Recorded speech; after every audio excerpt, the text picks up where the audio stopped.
आज इस जिला पंचायत सभागार में अपने सभी साथियों के साथ स्वागत करता हूं। और आप सबके समर्थन के कारण जहां देश में माननीय श्री नरेंद्र मोदी जी के नेतृत्व में 10 साल पूरे करने के बाद 11वां साल अथवा तीसरा कार्यकाल शुरू हुआ है, वहीं उत्तर प्रदेश में हमारे दूसरे कार्यकाल का तीसरा साल अर्थात लगातार 8 साल से मुख्यमंत्री योगी आदित्यनाथ जी के नेतृत्व में हमारी सरकार गांवों के लिए, गरीबों के लिए, किसानों के लिए, नौजवानों के लिए, महिलाओं के लिए, सबके लिए समर्पित भाव से एक ही मंत्र है हमारा, सबका साथ सबका विकास। अभी सरकारी कार्यक्रम संपन्न हुआ है और उत्तर प्रदेश में भारतीय जनता पार्टी सरकार के 8 वर्ष पूरे हुए। माननीय प्रधानमंत्री श्री नरेंद्र मोदी जी के नेतृत्व में जब गुजरात में सरकार थी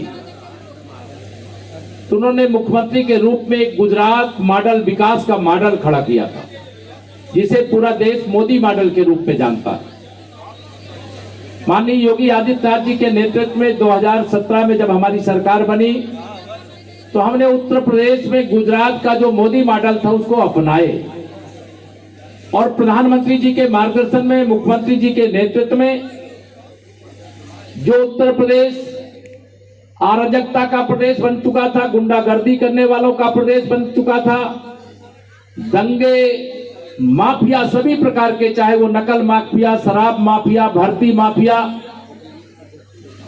भू माफिया, अनेक प्रकार के माफिया जितने भी प्रकार के होते वो सारे माफिया सक्रिय थे। भारतीय जनता पार्टी की जब आपने 19 मार्च 2017 को यूपी में जनता के आशीर्वाद से हमें 325 विधानसभा सीटें अपने सहयोगियों के साथ जीतने का सौभाग्य मिला और उत्तर प्रदेश में भाजपा की सरकार बनी, तो हम लोगों का एक ही लक्ष्य था कि लोगों के मन में जो गुंडों, अपराधियों, माफियाओं, दंगाइयों का भय वो खत्म हो जाए, कानून व्यवस्था चुस्त और दुरुस्त हो, दंगा युक्त जो प्रदेश था वो दंगा मुक्त हो जाए, उत्तर प्रदेश के किसी नागरिक को यहां से पलायन ना करना पड़े, बल्कि दूसरे राज्यों के अगर लोग आना चाहे तो उनका स्वागत है। और आज उस दिशा में 8 वर्ष में मुख्यमंत्री योगी आदित्यनाथ जी के नेतृत्व में हम प्रदेश को ले जाने में सफल हुए हैं। अगर बिना किसी भेदभाव आपको मैं आज आह्वान करूंगा अपनी कोई बात आगे बढ़ाऊं, उससे पहले ये कहूंगा कि यहाँ बहुत सारे स्टॉल लगे हुए हैं। जो लोग भी इस कार्यक्रम में आए हैं उन सबका आह्वान करूंगा, उन स्टॉलों में जाइए और जो जो योजना है उनको समझिए, जो योजना आपके लिए उपयोगी है उसका लाभ लीजिए, जो आपके लिए जरूरत नहीं है और लोगों के लिए जरूरत है उनको बताइए। आप भी सरकार के हमारे बहुत सारे युवा साथी अपेक्षा करते हैं कि उनको कोई रोजगार मिल जाए। सरकारी नौकरियां तो हम लोग पिछले 8 साल में 8 लाख लगभग नौकरियां भर्ती के लिए कोई दुकान खोल करके, जैसे सपा बसपा की सरकारों में होता था, अगर आपको नौकरी पानी है, प्रतिभा भले आपके अंदर हो, लेकिन नौकरी पानी है तो बिना रिश्वत दिए नौकरी नहीं मिलती। हमारी सरकार में अगर आपके अंदर प्रतिभा है तो आप नौकरी आपका इंतजार कर रही है, सरकारी सेवा भी आपके लिए, सरकारी सेवा के द्वार भी खुले हुए, लेकिन सबको सरकारी नौकरी नहीं दी जा सकती। सबके लिए रोजगार के अवसर जरूर पैदा होने चाहिए। इसके लिए अनेक प्लेटफॉर्म, आज यहाँ स्टॉल भी लगे हैं, आप जाइए उसको देखिए।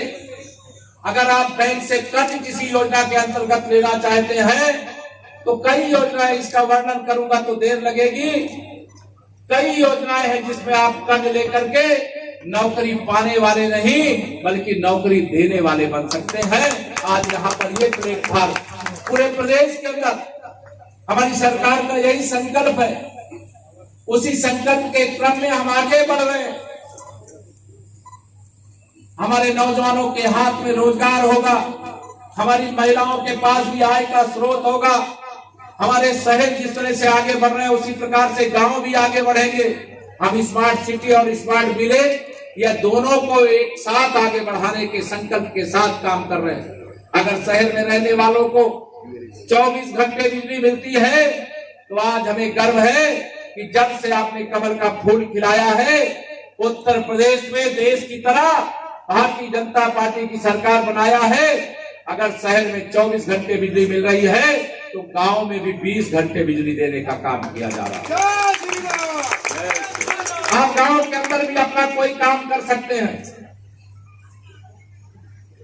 कानून व्यवस्था इतनी चुस्त और दुरुस्त है कि बड़े बड़े गुंडे, अपराधी, माफिया, दंगाई आज पुलिस के डर से कांपते हैं। हमारी सरकार की सबसे बड़ी उपलब्धि यही है कि हम जनता की सेवा में डबल इंजन सरकार के माध्यम से समर्पित है। हम जनता के लिए सुशासन अर्थात जहां पर भी जनता की कोई जरूरत है, ब्लॉक में हो, तहसील में हो, थाने में हो, जिले में हो, जहां पर भी आपकी जरूरत है आप वहां जाएं और आपकी समस्या है तो उसका समाधान हो। यह सुशासन हमारी सरकार की देन है। अभी काफी सुधार हुआ है, कुछ भी बकाया है तो उसको भी हम लोग सुधारने की दिशा में आगे बढ़ रहे हैं। सुरक्षा यह हमारी सरकार की प्राथमिकता है। अगर लोग सुरक्षित नहीं रहेंगे तो उत्तर प्रदेश में क्यों रहना चाहेंगे। हमारी जब तक सरकार उत्तर प्रदेश में नहीं थी, समाजवादी पार्टी सत्ता में थी, पूरा गुंडों का राज स्थापित हो गया था। अपराधियों के द्वारा जो चाहा जाता था वो कर लिया जाता था। पुलिस अपराधियों से नहीं बल्कि पुलिस अपराधियों से डरती थी, अपराधी पुलिस से नहीं डरते थे। लेकिन आज स्थिति बदल गई। आज आपने भारतीय जनता पार्टी की सरकार जब से उत्तर प्रदेश में 2017 19 मार्च को बनाई, लगातार दूसरी बार भी हमें अवसर दिया। आज मैं ये कह सकता हूं 8 वर्ष में जो हम लोगों ने उत्तर प्रदेश के विकास का संकल्प लिया था उसको आगे बढ़ाया। अभी ताजा उदाहरण आप सबके सामने, आप प्रयागवासी हो, आप बताइए प्रयागराज का जैसा महाकुंभ का मेला 2025 का संपन्न हुआ, ऐसा मेला इसके पहले देखा था क्या आपने? दोनों हाथ उठाकर बताओ, देखा था क्या? 2025 का महाकुंभ एक दुखद एक दिन की घटना हुई जिसका बहुत अफसोस हम लोगों को रहता है। अन्यथा 66 करोड़ से अधिक लोग गंगा, यमुना, सरस्वती की पवित्र त्रिवेणी में देश विदेश के लोग आकर के डुबकी लगावे और गंदगी का एक कण भी दिखाई न दे। यह सुशासन का ही फल है, सुशासन का परिणाम है।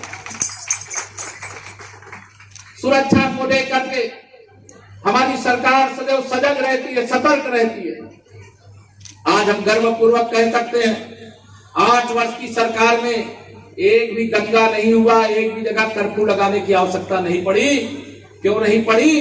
क्योंकि गुंडे, अपराधी, माफिया, दंगाइयों को मालूम है कि अगर हमने गड़बड़ी की तो सरकार की ओर से संरक्षण मिलने वाला नहीं है, बल्कि सरकार की पैरवी पर सजा जरूर मिलने वाली है। यह विरोधियों को मालूम है, अपराधियों को मालूम है। तो आज यह इतनी बड़ी उपलब्धि प्रयाग के लिए है। मैं विकास की दृष्टि से अगर आपके बीच में बात करूं तो विकास की दृष्टि से आज गांव हो चाहे शहर हो, सड़कों का जाल फैल गया। पहले गरीब आदमी के घर में बिजली नहीं थी। आजादी के 75 साल बीत गए, लेकिन 75 साल में बिजली की रोशनी में भोजन कैसे बनाया जाता है, बच्चे कैसे पढ़ते हैं। उत्तर प्रदेश के अंदर 1.5 करोड़ से अधिक ऐसे घर थे जो इंतजार में। माननीय प्रधानमंत्री श्री नरेंद्र मोदी जी ने सौभाग्य योजना बनाई। मुख्यमंत्री आदरणीय योगी आदित्यनाथ जी के नेतृत्व में उस योजना को घर घर पहुंचाने का काम हम लोगों के पास आया। आज मैं ये गर्व से कह सकता हूँ, गांव में कोई गरीब आदमी है तो उसके घर में भी बिजली पहुंचाने का काम हमारी सरकार ने किया है। मैं आपको बधाई देना चाहता। ये सब जो हुआ है, क्यों हुआ है? कई बार मेरे सामने ये विषय आया करता है। तो ये क्यों हुआ? ये इसलिए हुआ क्योंकि आपने अपनी उंगली को कष्ट दिया था। कब? जब चुनाव हुए। अगर आपने अपनी उंगली को कष्ट देकर के कमल का फूल नहीं खिलाया होता तो जो हम आपकी सेवा कर पा रहे हैं वो सेवा नहीं कर पाते। जो गरीब को घर मिल रहे हैं, शौचालय मिल रहे हैं, गैस के कनेक्शन मिल रहे हैं, आयुष्मान कार्ड मिल रहा है इलाज कराने के लिए, राशन कार्ड मिल रहा है, पारिवारिक लाभ योजना पाने के परिवार का एक कार्ड बनाने का काम यहाँ पर भी चल रहा है। अभी यहाँ मैंने देखा इस साल को हर दृष्टि से जहां आपकी जरूरत है सरकार आपके साथ खड़ी है। या आप सबके आशीर्वाद के कारण हुआ। अगर माननीय नरेंद्र मोदी जी 2014 में देश के प्रधानमंत्री नहीं बनते तो देश भ्रष्टाचार के दलदल में अब तक डूब गया होगा। माननीय नरेंद्र मोदी जी देश के जब प्रधानमंत्री बने, कौन थे वो? एक चाय बेचने वाले के बेटे थे। इस देश की राजनीति को जो अपनी जागीर समझते थे, इस देश की प्रधानमंत्री की कुर्सी को जो कांग्रेसी गांधी खानदान के लोग अपने परिवार की कुर्सी समझते थे, उनको अंदाजा ही नहीं था कि माननीय नरेंद्र मोदी जी जैसा एक गरीब माँ बाप का बेटा भारत का प्रधानमंत्री बन सकता है। लेकिन माननीय नरेंद्र मोदी जी को आपने एक बार नहीं, दो बार नहीं, लगातार तीसरी बार भारत का प्रधानमंत्री बना करके अपना आशीर्वाद देने का काम किया। इसलिए गरीब कल्याण की योजनाएं गरीबों तक पहुंच रही है। मैं आपको याद दिलाऊं तो पुराने लोग हैं उनको मालूम होगा, जब इस देश में कांग्रेस की सरकार थी और उस सरकार के द्वारा भी गरीब कल्याण की योजनाएं बनाई जाती थी, और जो योजनाएं बनाई जाती थी अगर दिल्ली से 1 रुपया भेजते थे तो पहुंचता था 15 पैसा। लेकिन माननीय नरेंद्र मोदी जी के नेतृत्व में जब आपने सरकार बनाई तो सरकार बनाने के बाद आज परिणाम क्या है?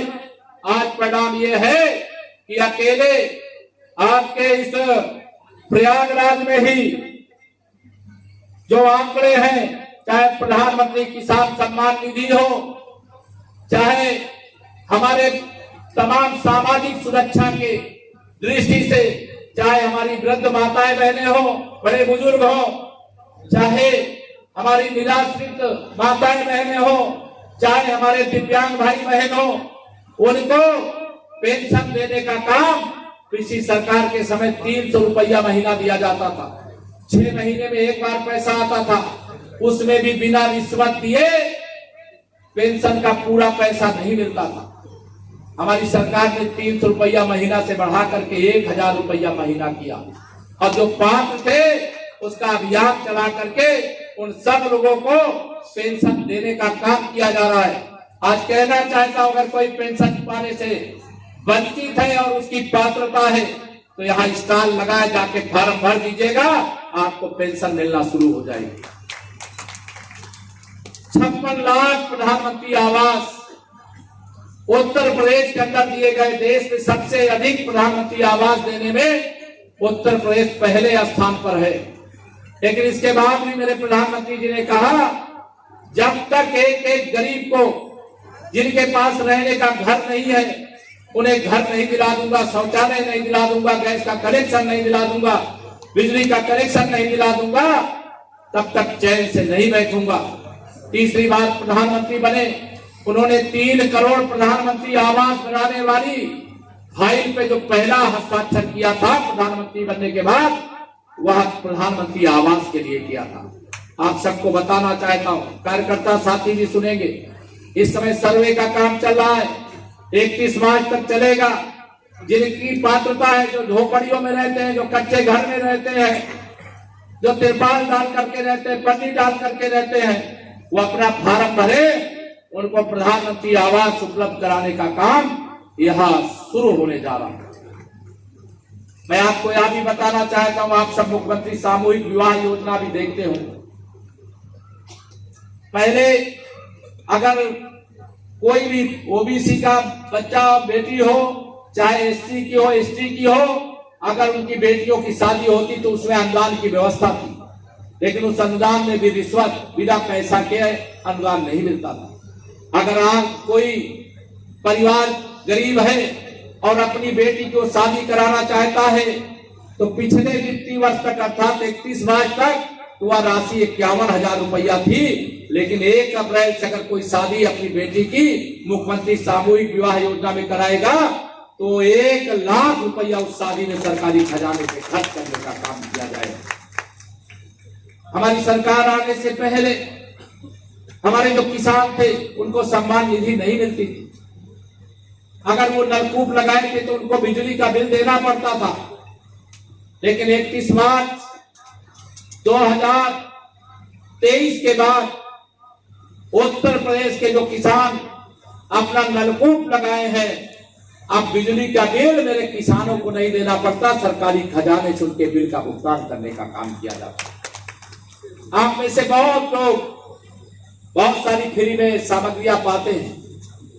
प्रधानमंत्री गरीब कल्याण अन्न योजना का राशन देश में 80 करोड़ लोगों को मिल रहा है, उत्तर प्रदेश में 15 करोड़ लोगों को मिल रहा है। लेकिन तब भी बहुत सारे लोगों के मन में रहता सब कुछ फ्री में मिल जाए। जितना भी फ्री में मिल सकता है वह देने का लगातार प्रयास किया जा रहा है। लेकिन बहुत लोग बिजली भी जलाने वाली फ्री में चाहते हैं। मेरे प्रधानमंत्री जी ने क्या कहा है, हम बिजली फ्री में देंगे। और फ्री में देने का रास्ता क्या है, प्रधानमंत्री सूर्य घर योजना यहाँ स्टार लगाया जाइएगा। अपने घर में सोलर का पैनल लगा दीजिए, उससे बिजली पैदा होती है और उस बिजली से जितनी आपके घर की जरूरत, अपने घर की जरूरत पूरा करिए। अगर बिजली ज्यादा बनेगी तो वह बिजली विभाग आपकी बिजली खरीद करके आपको पैसा भी देने का काम करेगा। यह योजना मेरे प्रधानमंत्री मोदी जी ने आप सबके लिए बनाई। गरीब अंधेरे में भी न रहे। गरीब के पास अगर पैसा नहीं है तो इलाज के अभाव उसकी जिंदगी न चली जाए, इसके लिए आयुष्मान कार्ड है।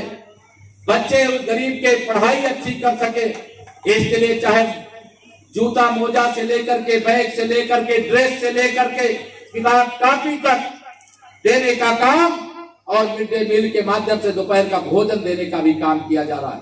सरकार अगर 4 कदम चल रही है तो 1 कदम उन परिवारों को भी आगे बढ़ाने में आप अपना योगदान दीजिए।